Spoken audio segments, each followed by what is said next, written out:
Samuel Briggs had lived alone on his ranch for almost 6 years. Ever since his parents passed on and left everything to him. He was not an old man, nor was he very young. He was in that age where a man learns to live without expecting too much from the world. People in town often said he was quiet, hard-working, and a little lonely. But he did not mind it. He had his horses, his land, and the wide skies above him. To him, that was enough. But everything began to change on a calm afternoon that started like any other. Samuel had just finished oiling his saddle and was walking toward the corral when he noticed dust rising in the distance. It was unusual. Not many people visited his ranch. Most stayed on the main trail, miles away. When the group came closer, he recognized the painted horses and the distinctive clothing. Apache riders. Samuel took off his hat out of respect and waited, unsure why they would come to him. There had been no trouble between him and the Apache people. In fact, he had once helped one of their hunting parties years ago, guiding them through a storm when they were lost. But that was long ago, and he never expected to receive any attention or thanks again. When the riders stopped, Samuel saw the familiar face of Chief Tahote. He had met the man only twice, but he remembered his strong voice and sharp eyes. Today, however, the chief looked troubled, as if carrying the weight of something he did not want to do. Beside him rode a young woman, smaller in size, sitting upright with a calm stillness. Her movements were gentle but cautious, and her eyes did not follow anything around her. Samuel realized immediately that she could not see. Before Samuel could even greet them, the chief stepped forward. "Samuel Briggs," he said in a deep voice, "I come to you with a request that is not easy for any father." Samuel waited, confused. The chief continued, "This is my daughter, Nayeli. She cannot see. Her future in the camp is uncertain. I have decided she must marry a man who can protect her, a man who will treat her with care, a man who has an honest heart. That man is you." Samuel almost dropped his hat. He stared at the chief, then at the young woman who sat quietly, her hands folded in her lap. She did not turn her head toward him. She simply sat, listening to the air, as if she was trained to understand the world without looking at it. "Chief," Samuel said slowly, "you must understand. I cannot take your daughter like this. Marriage is a choice between two people. I did not ask for this. And she cannot choose for herself," the chief interrupted firmly, though not angrily. "That is why I choose for her. Winter is coming. Our people are moving toward the mountains. The path will be hard. She will suffer. She needs a home. She needs someone who will not treat her as a burden. You are the only man I trust outside the tribe." Samuel felt his chest tighten. He glanced again at Nayeli, who still did not move. He wondered what she must be feeling, sitting there while her future was being spoken of like a decision already made. "I didn't ask for a wife," Samuel said quietly. "And she did not ask to be blind," the chief replied. That single sentence struck him deeply. Samuel looked at Nayeli one more time. There was something gentle about her. Her posture, her silence, the way her fingers rested lightly on the horse's mane. She looked like someone who had learned to live with quiet pain. Samuel sighed. I don't want to hurt her. I don't want her to feel afraid." "Sev." The chief nodded. "That is why I bring her to you. Because among all the men I have met, you are the least likely to harm her." It was the strangest compliment Samuel had ever received. He knew he could refuse. He knew this was not the way marriages were normally made. But he also knew that if he sent her back, she would face a harsh journey through snow-covered land without sight. She would be dependent on people who were already struggling to survive. She would be vulnerable in ways she did not deserve. After a long silence, Samuel spoke again, softer this time. "If she stays here, she will be safe. I promise that. But I will not treat her like something owned. The chief nodded in relief. That is all I ask. The riders dismounted and helped Nayeli down. Samuel approached slowly, not wanting to startle her.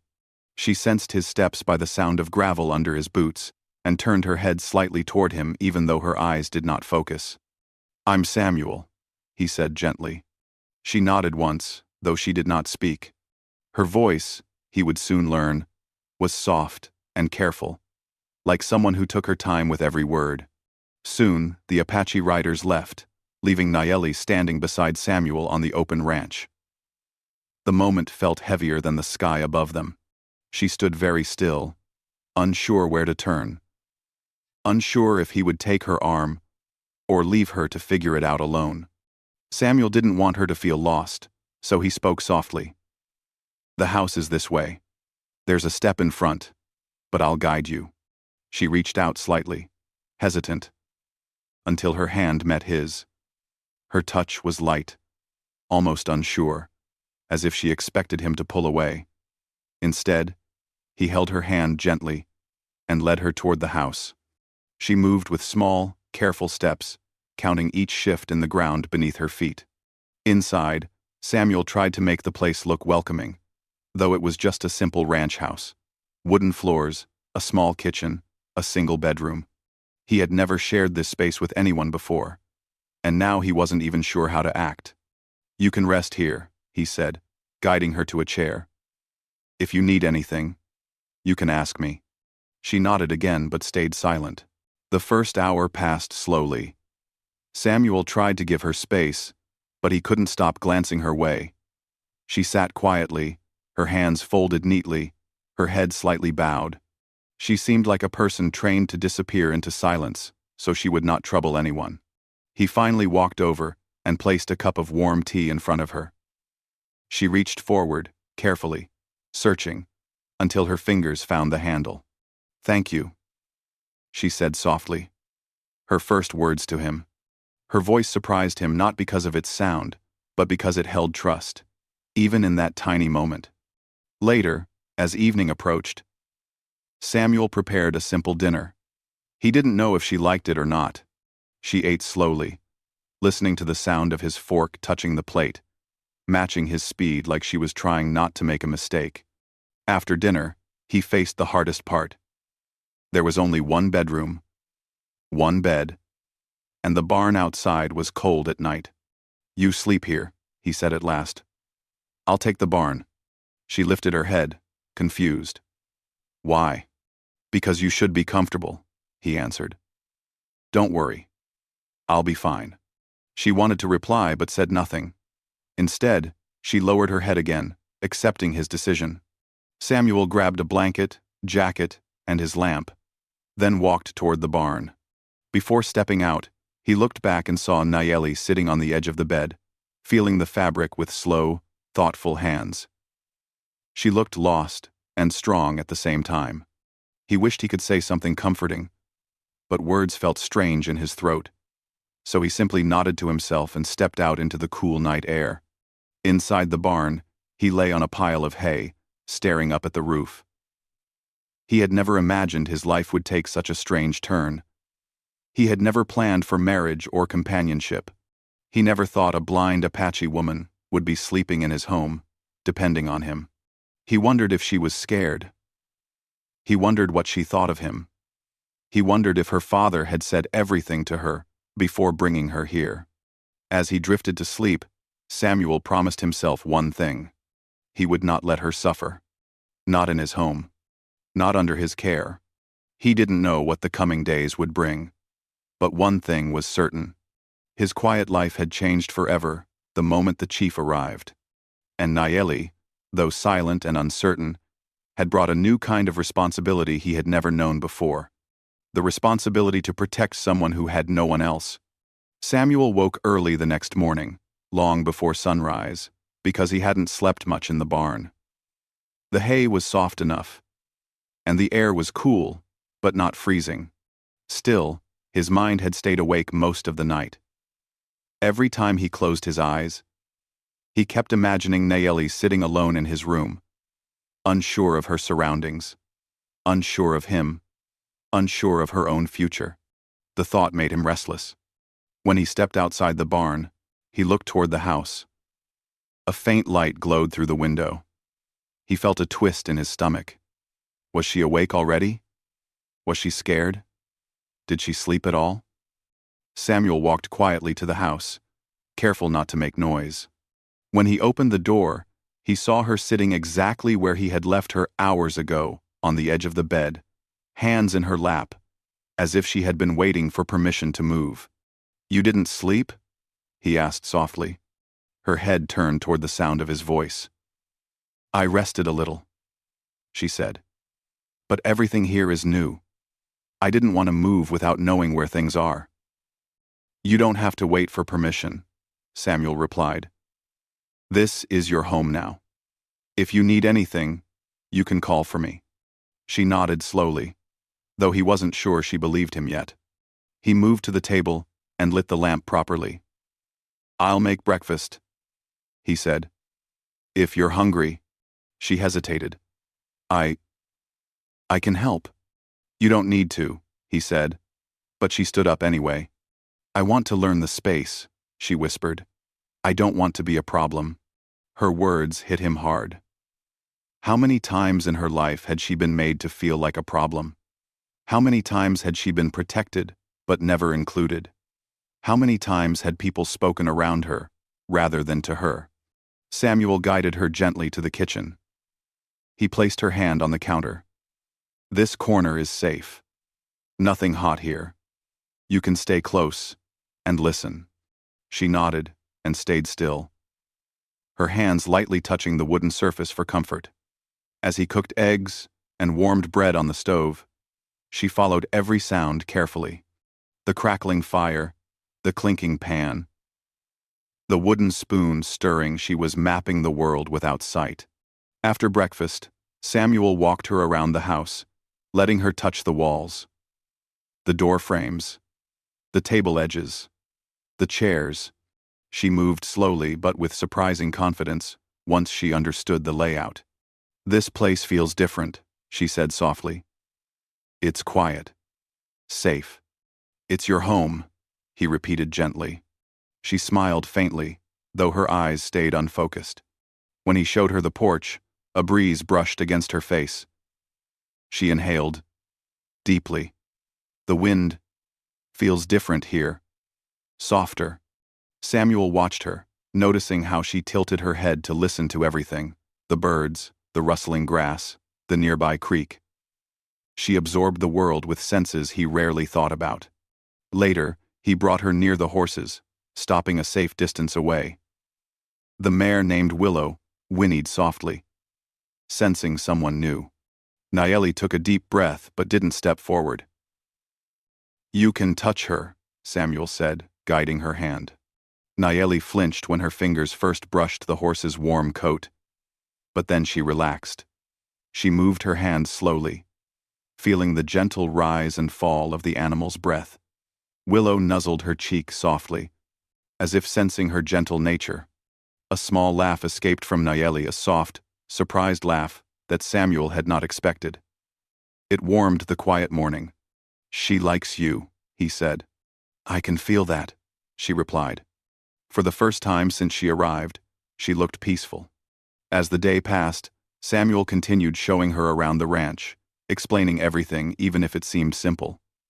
He wasn't used to talking so much, but with her, he felt a strange calm. It wasn't like talking to other people. She listened carefully, not interrupting, not judging, simply absorbing every word. Later, while Samuel was cleaning the barn, Nayeli waited on the porch, listening to the sound of his work. Every hammer strike, every footstep, every soft whistle. She could tell exactly where he was. When noon approached, he returned to the house and found her standing near the door, trying to find her way inside.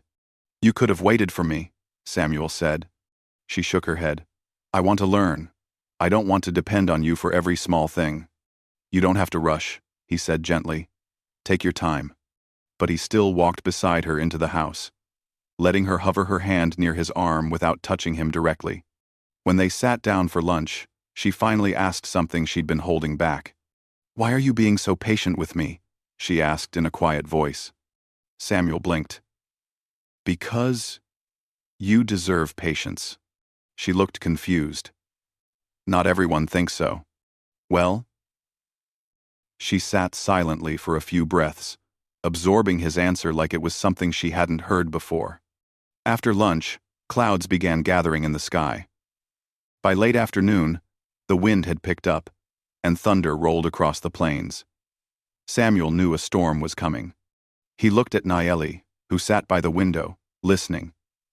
As the wind howled stronger, she grew tense. Blindness made storms unpredictable. She could not see the flashes before the thunder. She only heard sudden explosions of sound. When the first thunder cracked loudly overhead, she flinched hard and wrapped her arms around herself. Samuel walked to her quickly. "It's all right," he said. "It's just a storm." But another loud crack followed, and she gasped, reaching blindly toward the sound.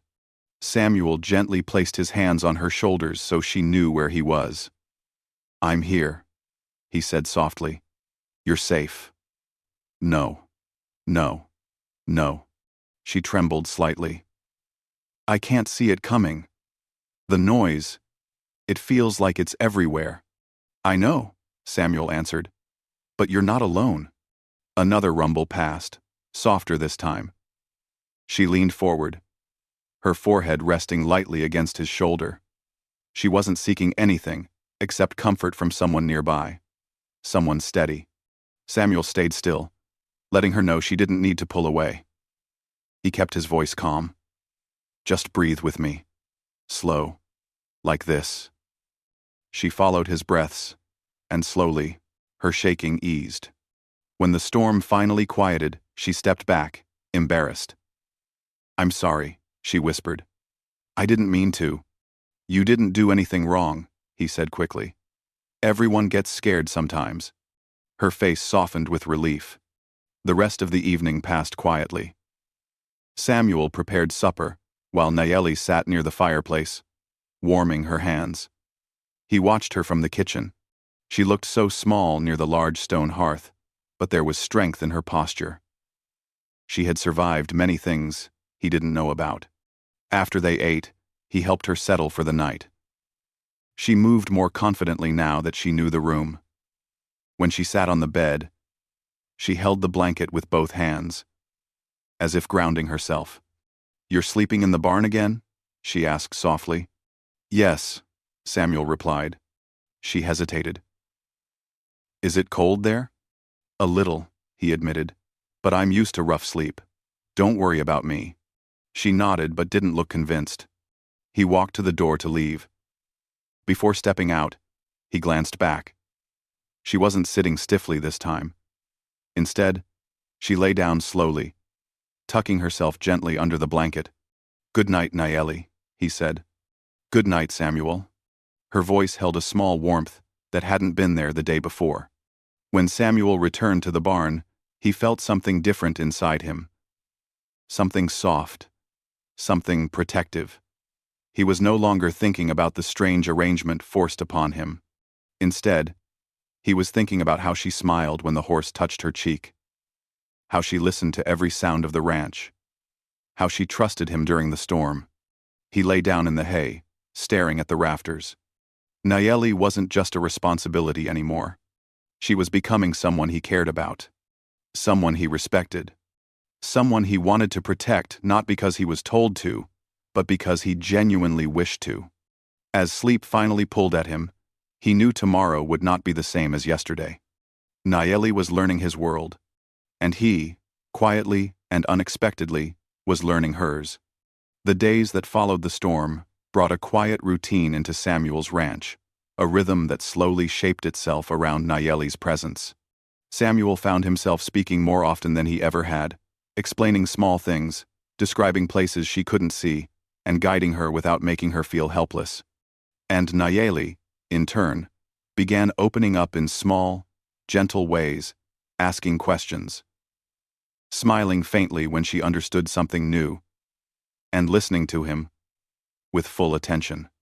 One morning, Samuel prepared to take his horse into town for supplies.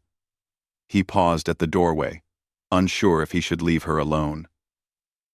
"Are you all right staying here?" Nayeli sat near the window, hands folded. "Yes," she replied. "I can manage." But Samuel hesitated. He didn't want her to feel abandoned. "If anything feels wrong, you can step outside and call for me," he said. She smiled slightly. "The wind will not carry your name that far." He chuckled softly. "You'd be surprised. These planes make every sound travel." She nodded politely, but when Samuel finally rode off, she sat quietly, fighting a strange feeling inside her chest: loneliness. She had grown used to the sound of his footsteps, the way he moved around the house, the calm tone he always used when speaking to her. Now the house felt empty in a way that reminded her of long nights in the Apache camp, where she often sat alone while others talked, danced, and laughed. She touched the wooden wall beside her, tracing its grain with her fingertips. Samuel had told her that the house was old but strong. She wondered what it looked like. She wondered what he looked like. She could imagine only his voice, his steps, and the warmth of his hands when he guided her. By the time Samuel returned, the sun was high. Nayeli heard the horse's hooves long before he reached the porch. She stood and stepped outside slowly, her hands brushing the wooden frame of the door for guidance. "You came out to meet me," Samuel said with surprise. "I heard you from far," she replied. "Well, I'm glad," he said. She tilted her head. He took her hand and gently placed a small wrapped object in her palm. She felt the smooth edges and the leather cover. "It's a music box," he explained. "You wind it like this. Tron." He turned the tiny handle a few times. Soft, delicate notes floated into the air, the kind of melody that made a person pause and breathe slowly. Nayeli's lips parted in wonder. "It sounds warm," she whispered. "I thought you might like it," Samuel said. She held the music box close to her chest. It was the first gift anyone had given her in a long time, maybe ever. She felt the emotion rising inside her. Not loud, but deep. That afternoon, while Samuel worked on fixing the fence, Nayeli sat outside listening to the music box. She learned to wind it herself, smiling each time the tiny gears clicked and released the melody again. Samuel glanced at her now and then. Even from a distance, he could see the peace on her face. Days passed this way, quiet, slow, but comfortable. One evening, a traveling doctor arrived in the area. He stopped at Samuel's ranch simply to ask for water and a place to rest his horse. Samuel welcomed him, offering a seat at the table. Nayeli sat nearby, listening quietly. After speaking a while, the doctor noticed the way she kept her face angled toward the sounds, her eyes unfocused. He asked gently, "Miss, were you born without sight?" Nayeli shook her head. "No. I lost my sight when I was a child." "I see," the doctor said. He leaned forward. "Would you allow me to examine your eyes? Sometimes the cause can be helped." Samuel stiffened. He didn't want to give her false hope. He had heard too many stories of miracle cures that never worked. But Nayeli surprised both of them by saying. The doctor examined her quietly and carefully. After a few minutes, he spoke thoughtfully. "Her condition. It might be treatable. Not guaranteed. But there is a chance." Nayeli held her breath, and Samuel felt his heart beat faster. "What kind of chance?" Samuel asked carefully. "Some people regain sight partially, others fully. It depends. If you can bring her to my wagon later tonight, I can prepare something to help." Nayeli turned her face toward Samuel. She didn't speak, but he understood the unspoken question. He nodded slowly. "We'll go." That night, under a sky full of stars, Samuel guided her to the doctor's wagon. Her steps were slow, both hopeful and afraid. The doctor explained the process gently. making sure she understood. He would apply a special treatment to her eyes and cover them with bandages for a few days. She would need to keep them closed and rest. Nayeli agreed, though her hands trembled slightly. When the treatment was finished, the doctor carefully wrapped her eyes. "The next days are important," he said. "Keep her calm. Let her rest. After 4 days, remove the bandages. Slowly." Samuel thanked him and brought Nayeli back to the house, guiding her gently. She walked with more uncertainty than usual, now fully blindfolded and depending completely on him. Inside, he helped her sit on the bed. She felt the blanket with her hands. "Samuel?" she whispered. "I'm right here," he said. "Will it hurt later?" "Maybe a little," he answered softly. "But I'll help you." She nodded, relaxing at the sound of his voice. For the next several days, Samuel barely left her side. He cooked for her, helped her move around, and talked to her more than usual, telling her stories about the ranch, describing the colors of sunsets she could not yet see, and reading aloud from old newspaper articles just to fill the silence. Sometimes, she would smile at the way he pronounced certain words. Sometimes, she would lean slightly toward his voice, as if trying to memorize the exact place he stood. On the third night, she had trouble sleeping. She sat up, confused and frustrated. "I can't tell day from night," she whispered. "It feels like I'm floating in darkness." Samuel sat beside her. "Would you like me to talk to you?" She nodded silently. He told her about the morning sky, the soft shadow of clouds, and the way the light touched the hills. She listened, imagining each detail. His words became her vision, helping her feel connected to the world again. Finally, the 4th day arrived. The doctor had left already, but his instructions were clear. Samuel washed his hands, took a deep breath, and sat beside her. "Are you ready?" he asked softly. She nodded, her fingers tightening around the blanket. "I'm scared." "I know," he said. "But I'm here." Very slowly, he loosened the first piece of cloth. Nayeli stayed still, her breaths shallow. Her heart pounded so loudly, she felt it in her ears. Piece by piece, Samuel removed the bandages until the last layer lay in his hands. Her eyes blinked rapidly from sensitivity. A soft haze of light reached her. She gasped softly. I see brightness." Samuel leaned closer, trying not to move too fast. "Take your time. Don't force it." The room was still blurry to her. Shapes, shadows, and colors blended together. But little by little, the blurriness faded. Lines sharpened. Colors separated. Forms took shape. Her breath caught in her throat. The first clear thing she saw was him. Samuel Briggs, sitting still in front of her, watching her with quiet worry. Dust from the ranch lay on his shirt. His hair was slightly messy from the long days of worry. His eyes were softer than she imagined, warm, steady, gentle. She exhaled in disbelief. "You're not what I thought." He blinked, unsure what she meant. "Good or bad?" "Good," she whispered. "Better."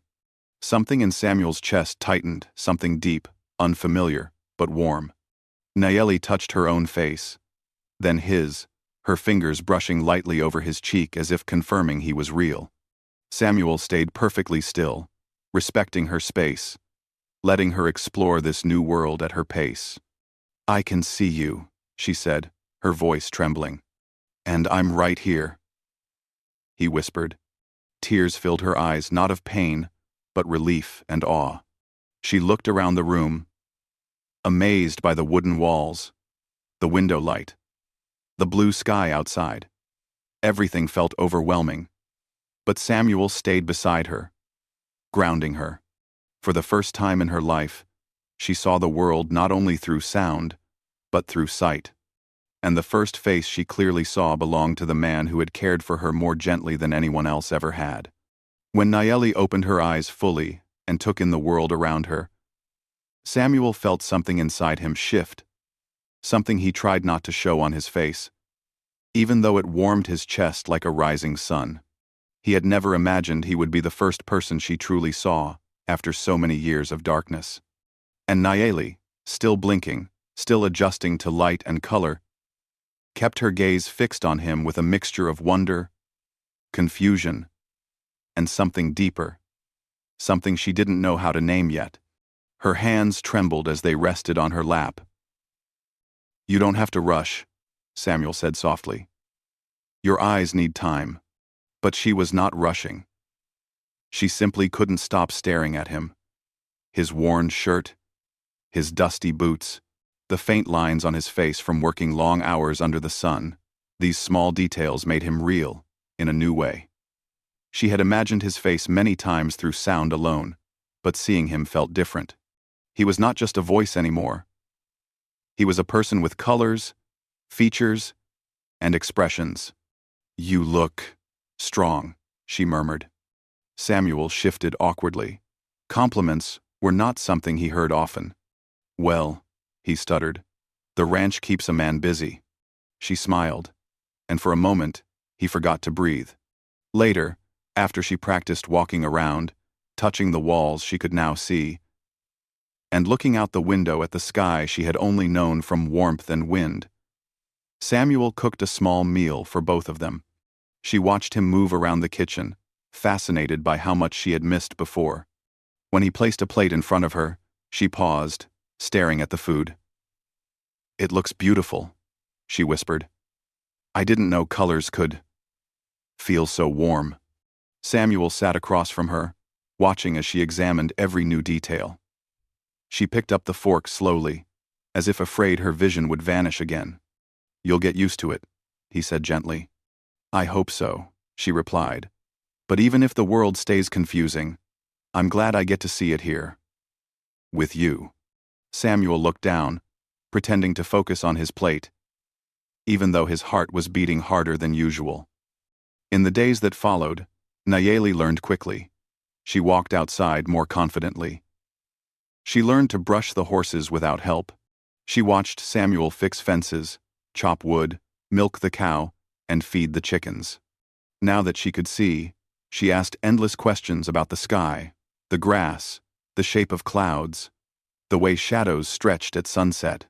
Samuel answered everything, trying not to feel too proud when she chose to follow him everywhere, like his presence made the world easier to handle. He could tell she was still adjusting to light and depth. But her joy was gentle and constant. One afternoon, while watching the horses graze, Nayeli said, "I didn't know the world was so wide." "It's bigger than this," Samuel replied. "Someday, I can take you to the hills. From there, you can see the whole valley." She smiled softly. "I'd like that." But before those peaceful plans could happen, word spread across the land. Apaches had been traveling through nearby areas. Samuel felt uneasy not because he feared them, but because he knew what their arrival might mean.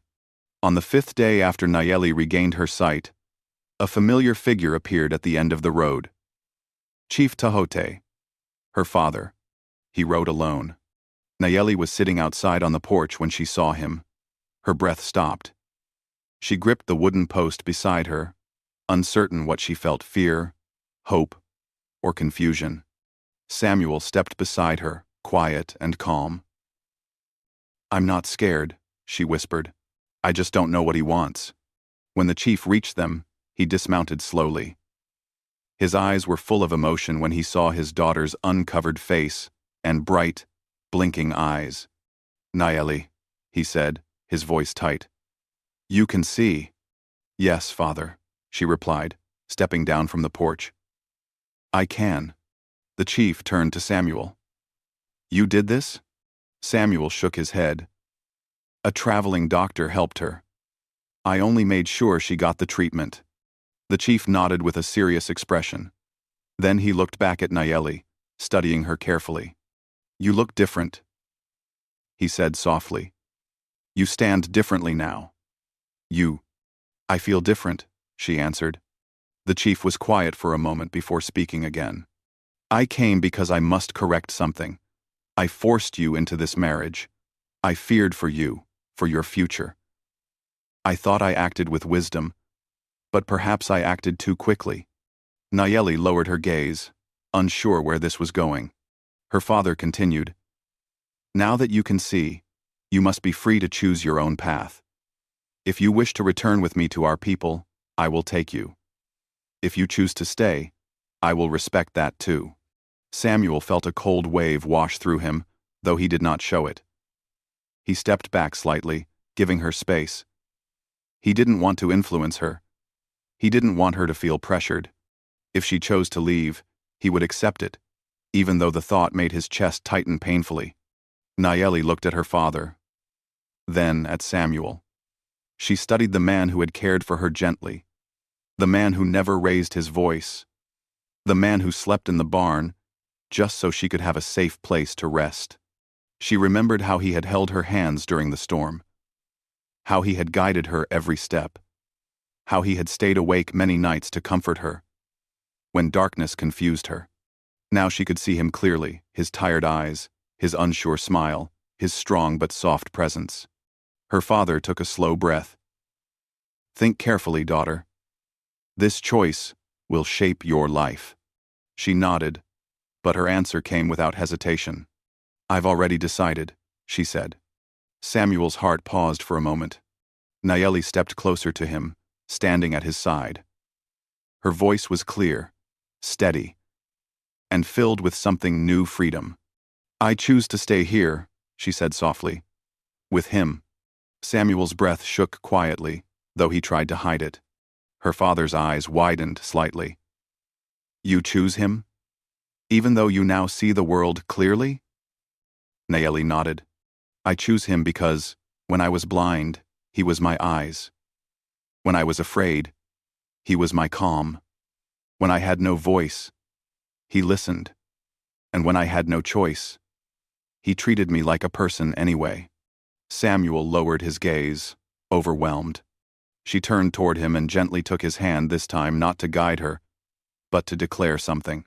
Seeing the world is beautiful, she said softly, but seeing you was the first thing that felt right. Samuel swallowed hard. He had never expected words like these. Not from her, not from anyone. He didn't know how to respond, but he didn't need to. The way she held his hand said everything. Her father watched them silently for a long moment before nodding slowly, accepting her choice. You will always have a home among our people, he said. But I see now. You have found your place. Nayeli bowed her head respectfully. I have. Af. The chief placed a gentle hand on her shoulder. Then, I am at peace. With that, he mounted his horse, nodded toward Samuel with gratitude, and rode off, leaving the ranch quiet once more. When the dust from the chief's departure settled, Nayeli turned toward Samuel, still holding his hand. I was afraid, she whispered. Of what? He asked softly. That when I opened my eyes, I might not like what I saw. That I might feel alone again. But I didn't. Not for even a moment. And Samuel exhaled slowly. I'm glad, he said. And now, she added gently, I want to build a life here. Not because I must, but because I want to. Samuel nodded, unable to hide the warmth growing in him. Nayeli smiled, the first full, bright smile he had ever seen from her. Alive, with hope, confidence, and a new kind of strength. They stood on the porch, looking at the golden plains stretching out before them.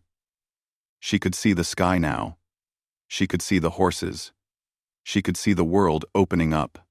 But the thing she chose to look at the longest was him. And in her clear eyes, Samuel saw a future he never imagined would belong to him.